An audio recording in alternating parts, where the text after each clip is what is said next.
Alberto Nunez said, "Stop wearing your body as an accessory."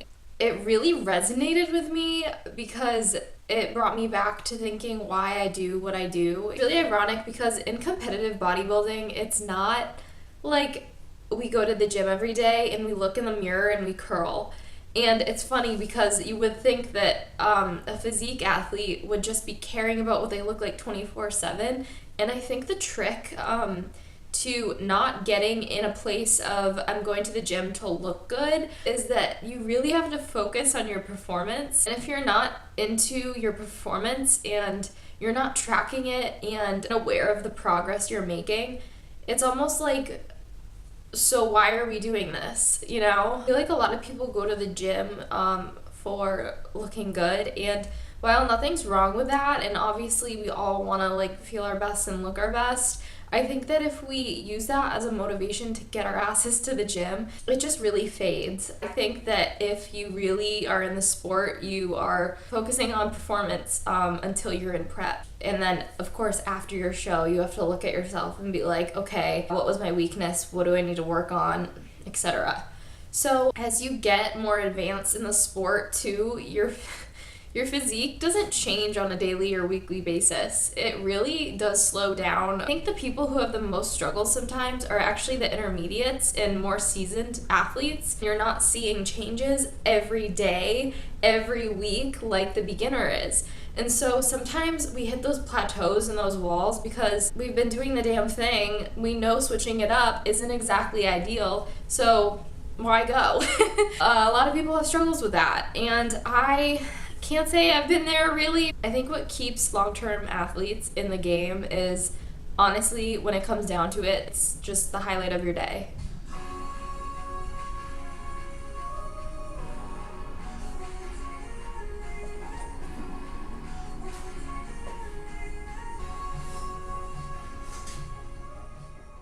What's going on, everyone? This is my first lower body session of my split. I'm really excited just to show you my squat because it has taken me a while to really perfect it. Some important things to remember when you are trying to find a good positioning for your body for your squats are your stance, how wide, and then how high on your back you want the bar to be placed. And also another thing is how much you want to fold over. I'll put the bar kind of on my mid back, so it's kind of a hybrid of a high and low bar squat.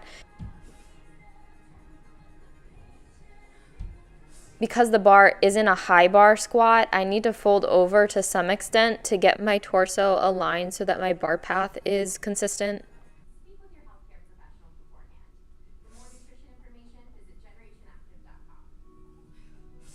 I'm more of a quad dominant squatter, so what I find with my body is that when I go too wide, it actually feels pretty uncomfortable for me because my hips get a little jacked up, so I prefer squatting with more of a narrow to mid stance. Here I'm just doing the leg press, and I was excited today because I had 3 plates on each side, and that was a new one for me. I've been increasing my weight like crazy, making me so happy because I feel like a newbie again. So those went well, and I do, again, more of a narrow stance when I do leg press because I feel it more in my glutes and hamstrings, and again, that's what I'm trying to focus on this off season. So it wouldn't really benefit me as much if I were to do a really wide stance and focus on my quads. But also, with that being said, it doesn't feel great when I go really wide on a leg press either. So that's, again, like my hips, they don't like to do that. Here I'm doing hyperextensions, and again progressing at this too. It feels awesome. I like doing these with higher reps as well because it's more of like a burny type exercise, so you don't have to load it crazy with weight, but it's definitely one of those movements that is more of like a stretch. I also want to mention that when I'm doing squats, I've noticed that I get the best out of the movement when I actually go below parallel. And so I naturally squat this way. Of course, you can move more weight when you hit parallel, but I've noticed that it just feels better. So I'd play around with your depth as well. Because at the end of the day, whatever feels best is what you are going to progress at. This is the second time in the same week. Dan is extra and he keeps sending me melatonin. I think he just wants to be featured on my channel for some exposure. All 12 subscribers. I'm gonna show you actually what he got me because this stuff is awesome. And I used to take, what is it called? What are those gummies? I'm gonna put in a picture because I'm fancy and I know how to do that now. Also, it's way too dark in here.